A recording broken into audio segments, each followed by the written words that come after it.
Assalamualaikum warahmatullahi wabarakatuh. Hari ini kita akan belajar bahasa Indonesia, melanjutkan materi yang kemarin sesudah PTS ya nak. Nah, sebelum kita belajar, kita berdoa dulu ya. Sikap berdoa. Tangan diangkat, pandangan ditundukkan. Berdoa dimulai. A'udzu billahi minasyaitonir rajim. Bismillahirrahmanirrahim. Raditu billahi rabba wa bil islami dina wa bi Muhammadin nabiyya wa rasulah. Rabbi zidni ilman warzuqni fahman birahmatika ya arhamar rahimin. Amin. Sekarang kita masuk di tema 3 ya, yaitu tokoh dan penemuan. Nah, tujuan pembelajaran yang kita harus capai yaitu menggali isi teks dan menyajikan hasil penggalian informasi dari teks penjelasan eksplanasi ilmiah secara lisan, tulis, dan visual dengan menggunakan kosakata baku dan kalimat efektif serta ciri teks eksplanasi ilmiah ya. Nah, lanjut. Yang pertama yaitu menggali isi teks eksplanasi ilmiah. Nah, di sini apa itu teks eksplanasi ilmiah? Yaitu teks yang berisi penjelasan mengenai suatu proses yang berkaitan dengan sains atau ilmu pengetahuan alam. Jadi teks eksplanasi ilmiah ini berisi penjelasan mengenai proses yang berkaitan dengan sains atau ilmu pengetahuan alam.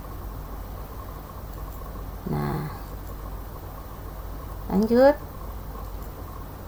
Nah, di sini ada tujuan dari teks eksplanasi. Nah, tujuan suatu teks eksplanasi dibuat yaitu untuk memberikan penjelasan secara detail kepada pembaca mengenai proses terbentuk atau terjadinya sesuatu. Nah, teks ini disusun berdasarkan prinsip sebab akibat. Nah, biasa kalian berkunjung ke museum. Nah, biasa di depan benda-benda di museum itu yang dipamerkan terdapat penjelasan mengenai benda tersebut. Biasa namanya, nama bendanya, sejarah bendanya, sampai proses benda tersebut ditemukan atau diciptakan. Biasa kata kalian kalau yang biasa ke museum-museum waktu kelas 1, 2, 3 biasanya ya. Nah, biasa outing biasa ke museum ya. Nah, di situ biasa ditulis di museum itu benda-benda yang kita lihat di dalam museum itu biasa ada tulisan-tulisannya, entah itu nama bendanya atau sejarah benda itu sampai di peristiwa diciptakannya atau ditemukannya benda tersebut. Nah, seperti itu teks eksplanasi. Jadi diberikan penjelasan secara detail kepada pembaca. Oh, benda ini namanya misalnya apa ya yang contoh konkret yang biasa kita ini patung Majapahit. Nah, di situ ditulis sampai ada namanya atau namanya dan sejarahnya, tanggalnya dibuat. Nah, seperti itu. Nah, lanjut. Nah, di sini ada contoh teks eksplanasi ilmiah. Nah, di sini ada contohnya penjelasan mengenai gejala alam dan sosial. Nah, di sini ada gunung meletus, yaitu contoh eksplanasi gejala alam ya. Nah, yang kedua pelangi juga masuk gejala alam. Pelangi muncul ketika setelah hujan. Nah, petir biasa kalau hujan muncul petir. Nah, yang keempat yaitu eksplanasi sosial tentang kemiskinan. Nah, perhatikan kata keempat contoh teks eksplanasi ilmiah. Lanjut. Di sini untuk menggali informasi yang dijelaskan dalam teks eksplanasi, nah kalian perlu memahami inti informasi yang disampaikan dalam teks. Nah, inti informasi yang dapat dipahami dengan beberapa cara, di antaranya sebagai berikut. 1. Membaca atau mendengarkan teks secara seksama. Jadi, ketika kita mau ada tulisan yang kita mau baca, jadi untuk memahami isi bacaan, kita membaca dan mendengarkan secara seksama apa isi informasi tersebut. Nah, yang kedua, menentukan topiknya yang dibicarakan. Nah, jadi setelah membaca dan mendengarkan, yang kedua kita harus lakukan adalah menentukan topik. Topik apa yang dibaca tadi? Nah, topik apa yang didengarkan tadi?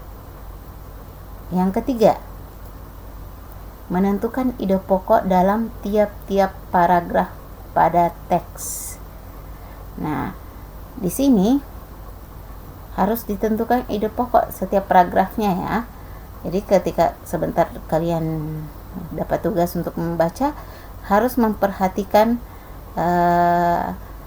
inti informasi yang akan yang 4 ini ya. Yang keempat, menjawab pertanyaan yang disajikan berdasarkan topik dan ide pokok yang telah ditentukan. Jadi harus kalian pahami keempat inti informasi ini ketika membaca nanti tugas yang Ustazah berikan ya. Lanjut. Nah, di sini yang kedua yaitu menjelaskan ciri teks eksplanasi ilmiah. Nah, yang pertama, pernyataan umum. Pernyataan umum. Di sini bagian di sini biasanya terdapat di awal teks dan berfungsi sebagai paragraf pembuka. Nah, di sini berisi informasi singkat ya di pernyataan umum. Jadi informasi singkat dari topik permasalahan. Nah, ya. Nanti di kedua deretan penjelas. Di sini akan dijelaskan secara detail, secara rinci peristiwa atau kejadian yang terjadi. Nah, ini dinyatakan juga sebagai pernyataan umum. Di sini dijelaskan secara rinci semua yang ada di bacaan. Yang ketiga, kesimpulan. Nah, di sini kesimpulannya, kesimpulan teks eksplanasi merupakan bagian penutup teks. Bagian kesimpulan biasanya berisi pendapat singkat penulis mengenai topik dan informasi yang dijelaskan pada bagian pernyataan umum.